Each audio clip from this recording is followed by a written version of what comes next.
司马南，中国公民，北京市民，北京市东城区居民司马南。今天说说美国的事儿。美国有个牧师啊，这牧师自己呼噜气喘的咳嗽不止，但他却鼓励民众说早得新冠呐，早结束。你说牧师哪有这么说话的？早得新冠早结束，结束你个头啊！这说法不得体啊！隔壁王奶奶最急眼了，骂人的话才叫早死早脱生，没有这么说话的，对不对？但是呢，这位密西根的这个牧师呢，他自己说他不是那个意思，不是说让你早死早脱生，他的意思是说，既然已经感染了，那你就早点感染吧，早点感染完了早结束。他一再解释自己的动机是好的，是悲悯的，但是依然有人批评。有网友说，简直不敢相信，你身为牧师能怎么这么说话的？这个叫巴特尔斯宾塞的牧师呢，在11月的一场布道当中，他本来是在教会内部的讲话，但是有人把他分享到了社交圈，结果呢，很多人一看受不了了。那特别是不是他一个教堂的不是跟他一块儿信主的，人家就说哪有这么说话的，对不对？你这个说法不得体啊，说不用担心新冠病毒，很多人得了，已经得了就好了，没有人死，尤其是没有人死这话带有极大的误导性。斯宾塞说没关系，感染了新冠病毒赶快结束，生活又能继续了。你不能说他是恶意的，对吧？这跟韩国那个邪教组织那牧师要求大家呢大规模集会然后死不承认，那是邪教。人家这个斯宾塞呢，他这个教会呢还是在美国的正统的宗教里边什么团体，他这个说法呢，你别说，这里边也是有一些逻辑上的依据的。比方说美国有一些人，包括白宫的疫情顾问刚刚辞职这位拉特拉斯先生，都主张叫群体免疫，早得早完，群体免疫，大家都得了，病也就过去了。但是呢，在科学家内部关于这件事情有完全不同的争议，而且美国、欧洲，特别是最早的荷兰、意大利、法国、德国，都有人主张群体免疫。现在大量发展的事实告诉我们，这条路可能走不通早得早利索，那不行对不对？视频中呢，最搞笑的是这个斯宾塞，他自个儿一边咳嗽然后呢一边这个告诉别人早得早利索，早得早安生。他咳嗽，好多人就关心的说是你没事，我没事。这个美国网友讨论这个事儿的时候展开评论，有不少人批评他说这个这么说话我不论你是布道还是怎么着，你是简直就疯了。事实上，美国有100多万的孩子感染，如果斯宾塞他自己的孩子感染了，他自己肯定就不会这么说了。所以呢，这个有人就呼吁说，不要被这种人误导了，新冠病毒是真会死人的，要保护好自己。很多人就这件事儿开始发酵了。尽管有当地居民的反对，斯宾塞本人呢却没有改变态度。他在接受福克斯电视台的采访的时候，他自己给自己辩护说，我绝不会让他们主动感染。咱不知道他牧师有什么办法不让别人主动感染，但是人们不知道自己会怎样感染，这话也深刻了人们不知道自己会怎样感染。他说，由于疫情恶化，教堂很多已经把活动改为线上举行了，但是呢，他们这个教会线下活动不但没有完全取消，而且也不强制要求戴口罩。戴口罩这点事儿在美国成了个大事儿，成了个莫名其妙的敏感的事儿。美国今天1000多万人感染，1000多万人，死了几十万人了你说你作为一个牧师，你不好好的念经祈祷，你干嘛要胡说八道就算群体免疫，你有根据，那也是福奇博士讲的话，对吧？拉特拉斯先生讲的话，白宫疫情顾问讲的话，科学家讲的话， CDC 讲的话， FDA 组织讲的话，你说你在那儿念经，你叨咕这干嘛呀？在美国有人说戴不戴口罩能区分川粉，据说川粉当中由于川普先生对于戴口罩有那样一种态度，所以说在美国川粉当中说8、9不离10是有点过，但是60%、70%的人是不戴口罩的，因为他们认为戴口罩怎么着，还有一些呢据说是原教旨主义者，他们也坚持不戴口罩，说戴口罩是邪恶的，上帝不允许你戴口罩。有一些疯到极致的人。但是这位老先生口罩戴得很好，大家看见没有？这就是即将上任的美国总统候选人拜登先生。拜登先生啊，他说呀，他只要上任就下令必须戴口罩。我有一天我突然间想这个词儿，我说这个口罩年2020年的年度词应该是口罩，因为这口罩在美国、在欧洲、在世界上很多地方，这个口罩关乎性命，关乎政治，关乎文化，关乎立场，关乎智商，关乎科学，关乎教派冲突。拜登先生说了，他上任要求美国所有的人100日之内戴口罩，就是上任就100天，叫100日口罩运动。咱们中国清末的时候有一个100日维新运动，是吧？人美国马上要出现一场100日口罩运动。这个100日口罩运动如果这样展开的话，这个口罩就不仅是口罩了，而是民主党人的执政的理念、执政的标志。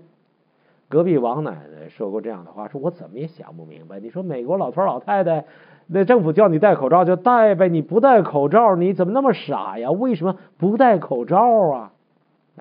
我说奶奶，这事儿他想明白，人美国政府他有不同的声音。这个总统说戴不戴没事儿，我就不戴，后来得病了开始戴了。新总统没上任呢，他就主张戴。所以当令政出多门，不同的人说不同的话的时候，老百姓常常无所适从。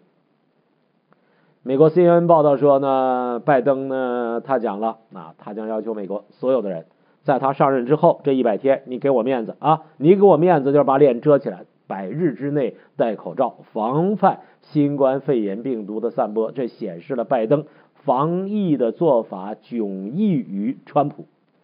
拜登跟 CNN 说了，说他胜选之后呢，就和贺锦丽两个人呢就坚决戴口罩做榜样，戴口罩100天。他说我说的是100天，而不是永远。他认为根据专家的说法，如果能坚持3个月戴口罩，病例会大大的减少。他还说，在他有权限的地方，比方说联邦大楼，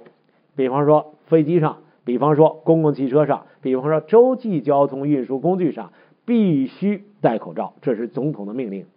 当然拜登也说了，他说他要求福奇回来，明年新政府福奇接着担任首席医学顾问。福奇先生在美国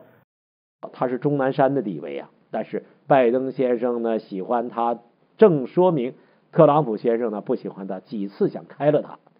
福奇呢也是受气包，现在呢要继续担任首席医学顾问，还有医学防疫小组呢也要求他出任。这个福奇博士呢，曾经和拜登的幕僚长，就是他的办公厅主任，过去在抗击埃博拉病毒和其他的一些传染病方面有过一些比较默契的合作，这是背景了。拜登表示说，他会追随克林顿，追随布什，追随奥巴马。什么意思这是3个特朗普之前的3个老总统。布什说，拜登说要追随他们呢，自愿接受新冠疫苗，鼓励其他的人呢跟着前进。你看看拜登这个人他就有团队意识，这不明显吗？说几个离退休的老同志，他们都愿意戴口罩，我刚刚上任，我也跟他们一样，我追随他们戴口罩。这显然跟特朗普先生风格不一样。特朗普先生永远我行我素，是我，美国第一，就是我第一。拜登呢，他有团队意识。哎呀，不管有没有团队意识，不管拜登先生戴不戴口罩，美国疾控中心说了，现在疫苗救不了美国，这个口罩呢也救不了美国。明年初死亡数可能达到惊人的40万。这个数字吓死个人这个数字大家想一想，美国911死了多少人？40万人死亡，这相当于多少场911？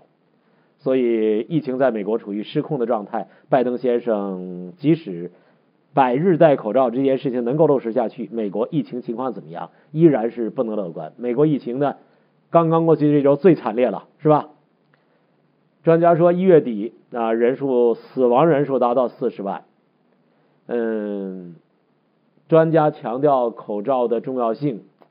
说你光打疫苗不行啊，口罩这事儿很重要啊，无论是在室内室外都得戴口罩。12月6号是个星期天，是吧？就是昨天美国食品药物管理局的局长说美国哥伦比亚广播公司呼吁加强民众的防护意识。他认为接下来的6个星期6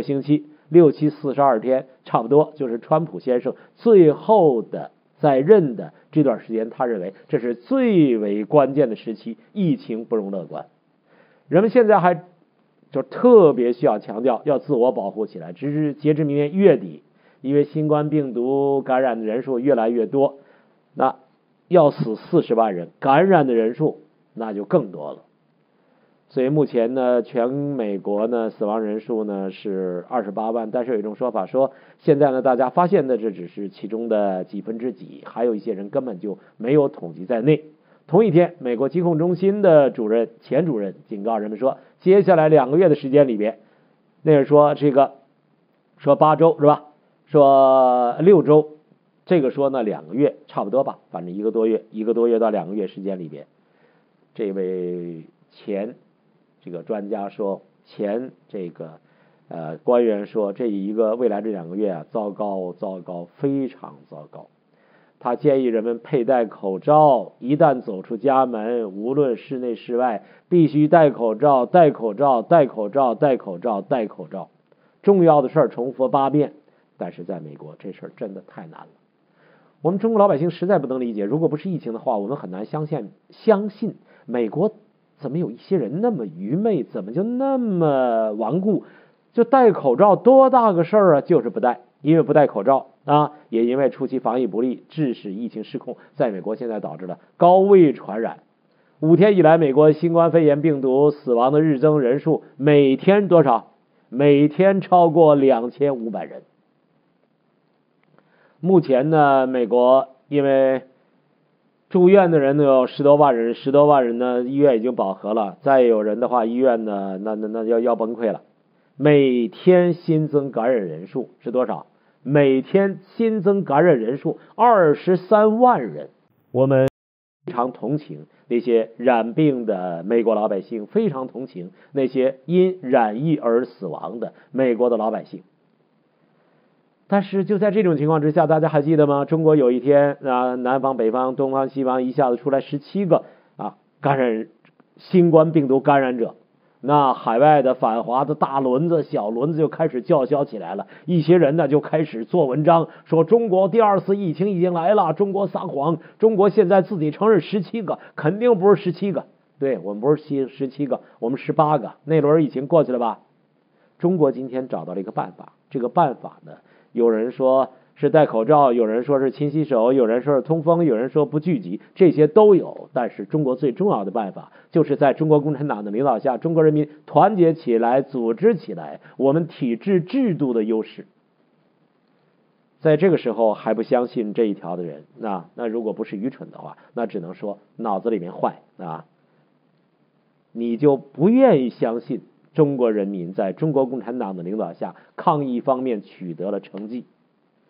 美国新冠疫情危机公关组的组长他对美国有些人呢现在依然喋喋不休、胡说八道，非常不满意。他说现在有人依然像鹦鹉学舌一样重复说口罩不管用，还重复说大型集会不会导致疫情传播。咳嗽那个牧师还在线下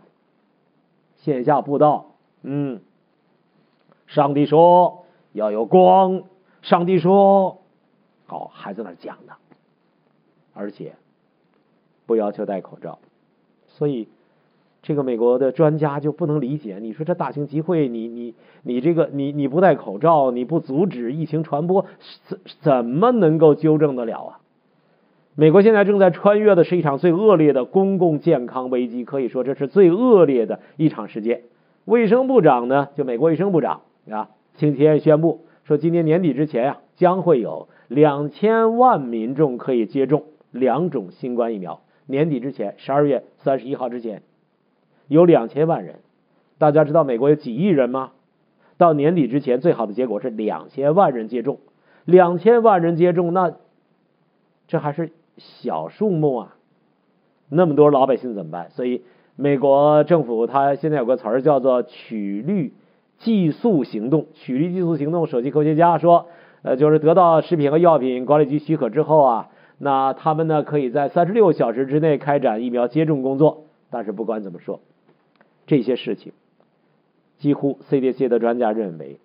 疫苗就算是你到年底打了2000万人，对吧？2种疫苗自愿选择，如果不戴口罩，如果疫情工作不采取断然措施的话，美国疫情严重情况不会改变。疫苗是重要的，但是疫苗没有办法拯救我们脱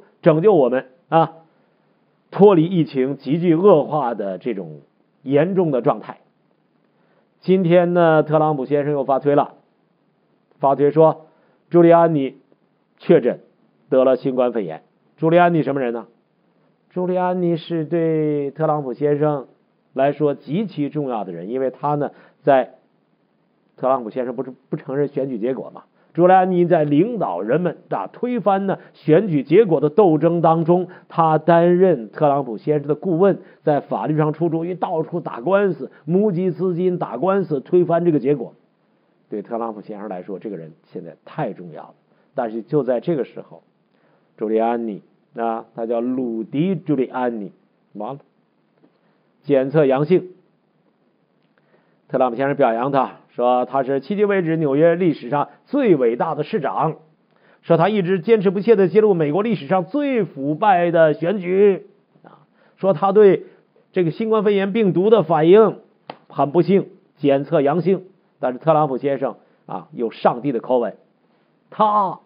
很快就会好起来，我们很快就会继续下去。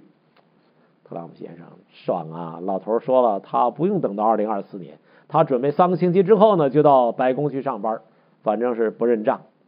一个人有顽强的意志力，好事情；一个人有一把年纪了志士暮年，壮心不已，老骥伏枥，志在千里，就是不服输、不认输、不服老，都是好事儿。但是是不是选举结果得承认呢？但是面对新冠肺炎病毒大举进攻，是不是能采取认真的态度啊？无论是特朗普先生，还是这位自己咳嗽不止，叫别人早得新冠早